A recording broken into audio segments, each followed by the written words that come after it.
안녕하세요. 유반물의 유진입니다. 제가 작은 출판사를 시작한 건 알고 계시죠? 그런데 그보다 전에 작년 5월부터 온라인으로 죽어로운 로컬 생활이라는 매거진을 발행해 왔습니다. 이 매거진은 저의 순수한 취재 기록물이고요. 귀촌을 꿈꾸는 도시민들이 주거를 염두에 두고 지역을 탐색할 때 꼭 필요한 정보를 실제 귀촌 사례를 통해서 이렇게 잘 설명이 된 잡지예요. 도시민들이 지역에서 어떻게 정착하고 또 탐색하고 그 새로운 인생 이막을 잘 열어가는지 이런 것들이 제가 그 다양한 컨설팅 활동을 하면서 경험하고 만났던 분들의 이야기를 차곡차곡 쌓아놓은 잡지입니다. 그리고 단순히 공간에 대한 매력을 담는데 중점을 둔 게 아니라 그 공간을 살뜰하게 운영하시는 그 사람들의 이야기들을 좀 잘 담아두었고요. 그래서 그때 만난 이야기들을 하나하나 우리 일 잘하는 제과장이랑 함께 협업을 좀 해서 영상을 좀 만들어 봤습니다. 오늘 이 시간은 저의 안목과 그리고 디지털 기술이 만나서 흥미로운 결과물을 좀 소개해 드리려고 하는데요. 저희 출판사 아크IP가 만든 스마트한 파트너 AI 직원이 들려주는 목소리로 저의 그 매거진의 1호 무주 꽃피는 산골농원의 부부의 속 깊은 이야기를 들어보려고 합니다. 10년 동안 전국을 막 삭삭이 뒤지면서 수많은 부동산을 찾아다녔는데 전부 실패를 했어요. 네, 보통 귀촌 준비할 때 다들 겪는 과정이죠. 그렇죠. 그런데 전혀 연고도 없는 낯선 동네에 도착해서 매물을 딱 2개 보더니 그 자리에서 바로 계약서에 도장을 찍어버립니다. 와, 2개만 보고요? 네. 배움을 즐기는 여러분이라면 이 결정이 그 오랜 지침 끝에 나온 충동적인 포기라고 생각하시나요? 아니면 아주 치밀하게 계산된 어떤 통찰의 결과라고 생각하시나요? 질문이 꽤 날카로운데요. 오늘 우리가 심층 분석으로 파헤쳐볼 자료가 바로 이 이야기입니다. 막연한 낭만으로 포장된 그 촌캉스의 이면을 아주 서늘하고도 현실적으로 해부해 놓은 텍스트죠. 전북 무주에서 12년째 꽃피는 산골 농원을 운영 중인 부부의 실제 인터뷰가 담긴 죽어로운 로컬 생활 매거진 기사입니다. 그 자료 저도 아주 흥미롭게 봤습니다. 이 자료가 특히 가치 있는 이유가요. 귀촌이라는 그 거대한 인생의 전환을 그냥 풍경 좋은 곳으로 이사가는 것 정도로 치부하는 우리의 흔한 착각을 착각이요? 네, 그 착각을 아주 논리적으로 반박하고 있기 때문이거든요. 단순히 공간에 이동하는 게 아니라 뭐랄까 수입을 창출하는 비즈니스 모델이나 하루의 시간을 쓰는 생체 규칙, 심지어 인간관계를 맺는 방식까지 싹 다 새로 세팅해야 하는 고도의 프로젝트라는 점을 보여주잖아요. 맞아요. 바로 그 지점입니다. 막연히 전원주택의 여유를 꿈꾸며 귀촌을 고민하는 초보자들에게 이 부부의 12년 생존기는 진짜 그 어떤 교과서보다 강력한 실전 지침서가 될 텐데요. 그렇죠. 그래서 그 거대한 프로젝트의 첫 단추, 바로 입지 선정부터 좀 짚어보죠. 아까 제가 오프닝에서 이 부부가 장소를 정하는 데만 무려 3년이 걸렸다고 말씀드렸잖아요. 네, 3년이면 진짜 긴 시간이죠. 저는 이 탐색 과정 자체가 하나의 정교한 데이터 필터링 작업 같았거든요. 네, 구체적으로 어떤 필터링 과정이 눈에 띄시던가요? 처음에는 수도권에서 좀 가까운 강원도 쪽을 알아봤다고 해요. 접근성 면에서는 되게 합리적인 선택이잖아요. 그렇죠. 서울 왔다 갔다 하기 편하니까 보통 강원도 많이 보시죠. 네. 그런데 산불이나 폭설, 장마철 수재민 뉴스 같은 이런 자연재해 리스크를 걱정한 자녀들이 엄청 말렸대요. 그래서 방향을 틉니다. 그 다음엔 아내분의 친정 근처인 금산으로 눈을 돌렸는데 거기선 토지거래 허가제라는 아주 견고한 벽에 부딪히죠. 토지거래 허가제요. 그게 꽤 까다롭거든요. 네. 해당 지역에 주소지가 없는 외지인은 땅을 살 수 없다는 법적 규제였던 거예요. 여기서 흥미로운 점은 이게 기회비용을 줄이는 아주 전형적이고도 핵심적인 필터링이라는 겁니다. 네. 귀촌을 꿈꾸는 많은 분들이 초기에 범하는 오류가 딱 그거예요. 어떤 오류죠? 경치가 얼마나 아름다운가, 혹은 땅값이 얼마나 저렴한가, 막 이런 표면적인 긍정 지표에만 매몰된다는 거죠. 좋은 것만 보려고 하는 심리. 맞아요. 하지만 이 부분은 3년이라는 시간 동안 우리가 개인의 힘으로 통제할 수 없는 치명적인 리스크가 무엇인가, 이거를 정의하는 데 집중했습니다. 그러니까 자연재해라는 환경적 리스크랑 행정규제라는 법적 리스크를 먼저 싹 소거해 나간 거네요. 정확합니다. 그렇게 소거법을 거치다 보니까 부동산 업자의 추천으로 무주라는 지역에 닿게 된 거고요. 야, 진짜 흥미로운 건 그렇게 3년을 전국을 헤매던 분들이 무주에서는 단 2곳의 매물 중 하나를 보자마자 바로 그 자리에서 계약을 끝냈다는 거예요. 확인한 조건이 엄청 심플했습니다. 어떤 조건이었죠? 축사나 고압선 겹순 치기 시설이 없는가? 딱 이거였어요. 이 조건이 충족되자마자 더 이상 재지 않고 그냥 결단을 내린 거죠. 와, 그것이 바로 오랜 탐색이 주는 진정한 가치입니다. 3년 동안 수많은 실패 사례를 보면서 반드시 피해야 할 절대 기준을 딱 확립해 두었기 때문에 가능한 속도죠. 절대 기준이 있었기 때문에? 네. 만약에 이 기준이 없었다면 경치가 더 좋은 곳은 없나, 가격이 조금 더 싼 곳은 없나 찾느라 끝없이 망설였을 겁니다. 완벽한 장소를 찾는 게 아니라 치명적인 하자가 없는 장소를 빠르고 정확하게 감별해내는 안목. 치명적인 하자가 없는 곳. 네, 이것이 기촌 초기 시행착오를 줄이는 입지 선택의 가장 중요한 원칙입니다. 그런데 저는 이 인터뷰를 읽으면서 그 아내분이 초기에 가졌던 로망이 완전 산산조각 나는 대목이 굉장히 인상 깊었거든요. 그 홀딱 벗고 다녀도. 네네, 맞아요. 처음엔 무조건 동네랑 멀리 떨어진 곳, 본인 표현을 빌리자면 홀딱 벗고 다녀도 마주칠 사람 없는 곳을 찾으셨대요. 완벽한 자연 속의 고립을 꿈꾸셨던 거죠. 다들 한 번쯤 꿈꾸는 로망이죠. 산속 오두막 같은 거. 그런데 12년이 지난 지금 초보자들에게 남긴 조언은 완전 정반대입니다. 외진 곳은 무조건 피하고 읍내 가장자리에 위치해서 동네 주민들과 가벼운 눈인사라도 나눌 수 있는 곳으로 가라는 거예요. 솔직히 귀촌의 목적 자체가 사람한테서 좀 벗어나서 자연 속으로 숨는 거 아닌가요? 그게 바로 도시인들이 흔히 가지는 환상입니다. 빽빽한 아파트나 그 복잡한 인간관계에서 오는 피로감을 막 물리적인 단절로 해결하려는 심리거든요. 물리적 단절로요? 네. 하지만 농촌이라는 환경에서 완벽한 고립은 곧 완벽한 취약성을 의미합니다. 취약성이요? 상하수도, 전기, 의료시설 이런 기본적인 인프라와의 접근성이 철저히 떨어지니까요. 게다가 읍내 가장자리에서 이웃과 나누는 그 가벼운 눈인사, 그게 단순한 친목 도모가 아닙니다. 그럼 뭐죠? 폭우가 쏟아지거나 한겨울에 수도관이 동파되었을 때 서로의 안위를 확인하고 즉각적인 도움을 주고받을 수 있는 최소한의 사회적 안전망을 구축하는 행위인 겁니다. 사회적 안전망. 이 단어를 들으니까 기사에 등장한 동생 부부 사례가 확 이해가 되네요. 그 1년 살기 하셨던 분들요? 네네. 무주군에서 지원하는 1년 살기 프로그램을 거쳐서 이 부부의 이웃으로 이주한 동생 부부가 있었잖아요. 그런데 이분들이 이사한 지 1년에서 2년 차 즈음에 엄청난 심리적, 육체적 위기를 겪었다고 하더라고요. 흔한 위기죠. 아파트에 살 때는 진짜 관리사무소에 전화 한 통이면 다 해결되던 것들을 단독주택에서는 끝없이 본인들 손으로 직접 수리하고 막 관리해야 하니까요. 그렇죠. 잔디 깎는 것부터 시작해서 손 갈 데가 한두 군데가 아니죠. 게다가 은퇴 후에 부부가 24시간 내내 같은 공간에 딱 붙어 있어야 하는 그 상황 자체가 엄청난 스트레스로 작용했다고 해요. 여기서 우리가 아파트라는 거대한 주거 시스템이 제공하는 아웃소싱의 편리함을 평소에 얼마나 당연하게 여기는지 알 수 있죠. 단독주택 관리는 주말의 낭만이 아닙니다. 365일 지속되는 무한노동이에요. 무한노동?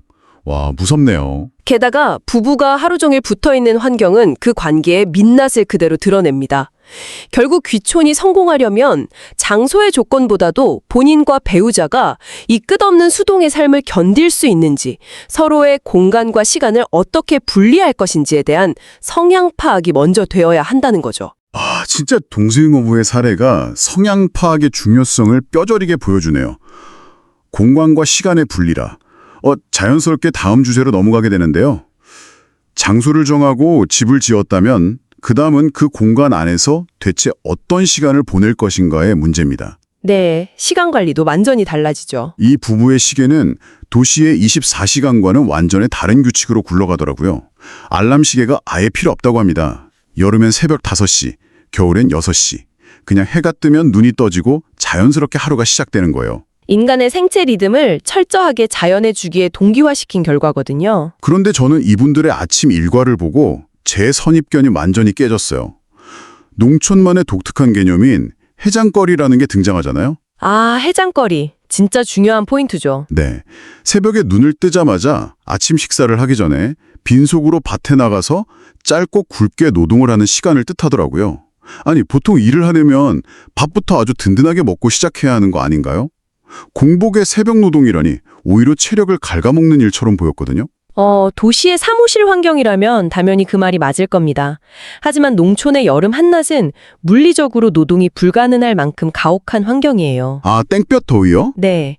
기온이 치솟기 전 아직 선선한 새벽 공기가 남아있고 몸과 마음이 가장 맑은 상태일 때 그날의 핵심 노동력을 아주 집중시키는 거죠. 아하. 그래서 해장거리는 무리한 노동이 아니라 오히려 한낮의 폭염으로부터 스스로를 보호하고 가장 효율적으로 에너지를 분배하는 그 동네 어르신들의 아주 오랜 지혜이자 치밀한 시간관리 전략입니다.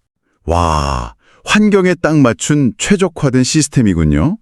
그렇게 해장거리를 마치고 아침 식사를 한 뒤에 오전 9시부터 본격적인 일과를 시작하는데요. 제가 이 자료에서 가장 충격을 받은 부분은 따로 있습니다. 어떤 부분이죠? 바로 퇴근 시간이었어요. 저녁 6시면 밭에서 무조건 칼퇴근을 한답니다. 아, 6시 칼퇴근? 네.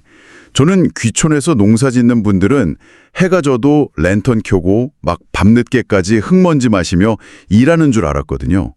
농촌의 워라벨이라니. 이거 너무 트렌디한 직장인 마인드 아닌가요?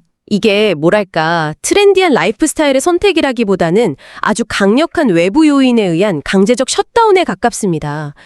그들이 6시에 칼퇴근을 할 수밖에 없는 이유가 기사에 명시되어 있었잖아요. 네, 맞아요. 그 악명 높은 벌레, 깔따구의 습격 때문이었죠. 모기보다 훨씬 독해서 물리면 피부에 구멍이 난다면서요. 해 진력이 되면 이 깔따구 떼가 몰려와서 물리적으로 밭에 머물 수가 없다고 하더라고요. 재밌지 않습니까? 도시에서는 상사나 회사 시스템이 퇴근을 결정한다면 농촌에서는 깔따구라는 자연의 강제성이 이 완벽한 워라밸을 만들어주는 거예요. 아, 깔따구가 만들어준 워라벨이네요. 그런데 우리가 여기서 진짜 주목해야 할 인사이트는요. 이 외부의 제약을 대하는 부부의 태도에 있습니다. 벌레를 원망하면서 어떻게든 막 밤까지 노동을 연장하려고 애쓰는 대신에 그 제약을 하루의 노동을 끝내는 명확한 경계선으로 수용했다는 점이죠. 경계선을 수용했다. 와, 이 표현 하고 와닿네요. 실제로 밭에서 6시에 철수한 뒤의 시간을 어떻게 보냈나 봤더니 화단을 돌보고 정원에 물을 주면서 하루를 마무리한다고 하더라고요. 아주 훌륭한 루틴이죠. 근데 솔직히 밭일이나 정원 가꾸기나 몸을 쓰는 건 매한가지인데 굳이 이 둘을 퇴근 전후로 분리하는 이유가 뭘까 싶었어요. 심리적인 방화벽을 치는 행위입니다. 농사, 즉 밭일은 생존과 직결된 생계용 노동이잖아요. 당연히 스트레스와 피로가 동반되죠. 그렇죠. 돈 벌려고 하는 일이니까. 반면에 정원 가꾸기는 오롯이 자신들의 만족을 위한 애정 기반의 취미입니다. 물리적인 행위는 비슷해 보여도 뇌가 받아들이는 보상 체계는 완전히 다른 거죠. 아, 생계냐 취미냐의 차이군요. 네, 낮 동안 밭일에서 얻은 육체적 정신적 소모를 퇴근 후에 정원이라는 통제 가능한 자신만의 공간에서 치유하는 겁니다. 이 부부가 12년이라는 긴 시간 동안 번아웃에 빠지지 않고 시골 생활을 유지할 수 있었던 핵심 비결이 바로 이 철저한 노동과 휴식의 분리 시스템에 있습니다. 결국 6시 칼퇴근은 단순한 에피소드가 아니라 12년 장기전을 버텨낸 부부만의 완벽한 멘탈 관리 전략이었네요. 자, 이렇게 자연과 동기화된 건강한 일상, 심리적 안정 다 완벽합니다. 하지만 현실의 벽은 늘 냉정하잖아요. 가장 중요한 돈 이야기가 남았죠. 맞습니다. 아무리 멘탈 관리를 잘해도 통장 잔고가 바닥나면 이 아름다운 촌캉스는 그날로 끝이거든요. 그래서 귀촌 12년 차 이 부부의 수익 모델이 어떻게 진화해 왔는지 파헤쳐보는 건 귀촌을 꿈꾸는 여러분이 절대 놓쳐서는 안 될 파트입니다. 이 이상을 일상으로 만들기 위한 현실적인 자본의 문제인데 처음 이 부부의 계획은 좀 달랐죠. 네, 원래는 그저 조그만 민박집을 운영하면서 여유 없게 살고 싶었대요. 그래서 2,000평짜리 밭을 사서 일부를 대지로 용도 변경을 했단 말이에요. 그런데 갑자기 이웃 어르신 한 분이 나타나서 사과나무를 주셨죠. 네, 내가 키우던 사과나무 이제 당신들이 좀 키워봐. 농사 짓는 법은 내가 다 알려줄게 하고 사과 농사를 떠넘기신 거예요. 하루아침에 전혀 계획이 없던 어쩌다 농부가 되어버린 거죠. 전문가님이라면 이 상황에서 어떻게 하시겠어요? 글쎄요, 엄청 당황했을 것 같은데요. 저라면 제가 원래 하려던 사업 모델이 아니니까 막 정중히 거절하거나 아니면 다른 사람한테 임대를 줬을 것 같거든요. 비즈니스 초기에 계획에 없던 변수를 만났을 때 대부분이 보이는 반응이 딱 그런 방어적인 태도죠. 하지만 이 부부는 그 우발적인 제안을 수용하는 유연성을 발휘했고 나아가서 그걸 자신들의 핵심 비즈니스 생태계로 확장시켰습니다. 생태계 확장이라. 네, 단순히 사과를 따서 시장에 내다 파는 1차 산업에 머무르지 않았다는 게 중요하거든요. 맞아요. 그 확장의 결과가 엄청나더라고요. 농사 짓는 분들도 어지간해서는 받기 어렵다는 6차 산업 융복합 인증 농가로 성장을 했어요. 현재 수익 구조를 보면 농산물 판매가 60%, 농촌 체험 프로그램이 25%, 그리고 가공품 판매가 15%를 차지하고 있더라고요. 이게 바로 방금 말씀하신 생태계인 건가요? 정확합니다. 6차 산업의 메커니즘을 쉽게 설명하자면요. 사과를 재배하는 게 1차 산업이죠. 네, 농사 짓는 거요? 그리고 그 사과로 즙이나 잼을 만드는 게 2차 산업. 마지막으로 사람들을 농장으로 불러들여서 사과 따기 체험을 제공하는 게 3차 산업입니다. 이 1, 2, 3차를 다 결합해서 부가가치를 기하급수적으로 끌어올리는 전략이에요. 다 합쳐서 6차 산업이군요. 여기서 핵심은 전체 수익의 25%를 내는 체험 프로그램과 15%의 가공품입니다. 만약 농산물 60%에만 의존한다면 태풍이나 병충해로 한 해 농사를 망쳤을 때 치명적인 타격을 입게 되거든요. 수입이 아예 끊길 수도 있잖아요. 그렇죠. 하지만 가공품과 체험 수익이 하는 이런 다각화된 파이프라인이 현금 흐름의 변동성을 막아주는 아주 강력한 안전판 역할을 하는 겁니다. 와, 우발적으로 떠맡은 사과나무를 아주 리스크 분산이 완벽한 포트폴리오로 만들어버렸네요. 게다가 이분들의 10년간의 행적을 보면 약간 눈물겹기까지 합니다. 자격증 엄청 따셨죠? 네, 농촌 체험학습 지도사, 가공기능사, 다육아트 기능사, 팜파티 플래너, 이름도 생소한 자격증들을 끊임없이 취득하셨어요. 저는 처음엔 그냥 이력서 채우기용 스펙인 줄 알았거든요. 은퇴 후에 한가로운 소일거리로 따신 게 절대 아닙니다. 이건 철저한 브랜딩 작업이자 고객과의 신뢰를 구축하는 과정이에요. 아, 브랜딩. 귀촌한 초보 농부가 운영하는 체험 프로그램에 도시 사람들이 기꺼이 지갑을 열게 하려면 그 전문성을 입증할 객관적인 지표가 필요하잖아요. 자격증은 그 자체로 마케팅 도구이자 농장을 체계적인 비즈니스 공간으로 업그레이드하는 아주 날카로운 무기였습니다. 그렇게 무기를 싹 갈고 닦으면서 내실을 다진 끝에 귀촌 11년 차가 되어서야 부부는 엄청난 결단을 내리죠. 네, 드디어 숙박업에 뛰어들죠. 맞아요. 가공업의 비중을 과감히 줄이고 200평의 대지를 새롭게 분할해서 본인들의 그 초기 로망이었던 숙박업을 본격적으로 시작합니다. 장장 6개월에 걸쳐서 무주 힐링스테이라는 단독형 게스트하우스를 신축해요. 스케줄이 엄청 바빠지셨을 텐데요. 네, 이제 평일에는 주간보호센터 등에서 원예 체험 수업을 진행하고 주말에는 게스트하우스 손님들을 막 터미널까지 픽업해주는 서비스까지 제공하면서 진짜 1분 1초를 꽉 채워 살고 계십니다. 대단하시네요. 그런데 한편으로는 이런 생각도 들었어요. 처음부터 민박을 하려고 땅을 샀는데 무려 11년이나 걸려서 그 꿈을 이뤘다는 건 뭔가 너무 조심스럽고 거북이 같은 행보 아닌가요? 겉보기엔 굉장히 느려 보일 수 있습니다. 하지만 이 11년의 유예야말로 귀촌 비즈니스에서 가장 이상적인 리스크 관리 전략이거든요. 왜 그렇죠? 많은 초보 귀촌인들이 흔히 저지르는 치명적인 실수가 뭔지 아십니까?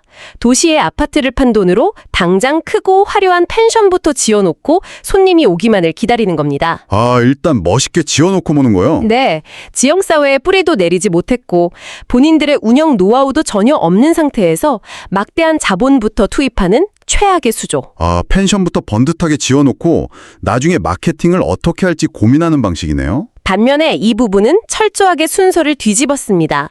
11년 동안 소규모 농사와 체험 프로그램으로 방문객들을 직접 만나며 피드백을 듣고 데이터를 축적했어요. 아, 그 긴 시간이 고객조사 기간이었던 거네요? 맞습니다. 고객들이 시골에 와서 진정으로 원하는 게 화려한 시설이 아니라 프라이빗한 단독 공간에서의 치유라는 명확한 니즈를 파악한 거죠. 그 확신이 섰을 때 비로소 자본을 투입해서 단독형 게스트하우스를 올린 겁니다. 막연한 기대나 충동 충동이 아니라 철저히 검증된 수요를 바탕으로 비즈니스를 확장한 교과서적인 타이밍입니다. 와, 듣고 보니 정말 무릎을 탁 치게 되네요. 어쩌다 농부가 된 게 아니라 11년 동안 시골이라는 무대 위에서 자신들의 생태계를 아주 완벽하게 구축한 고도의 전략가들이었습니다.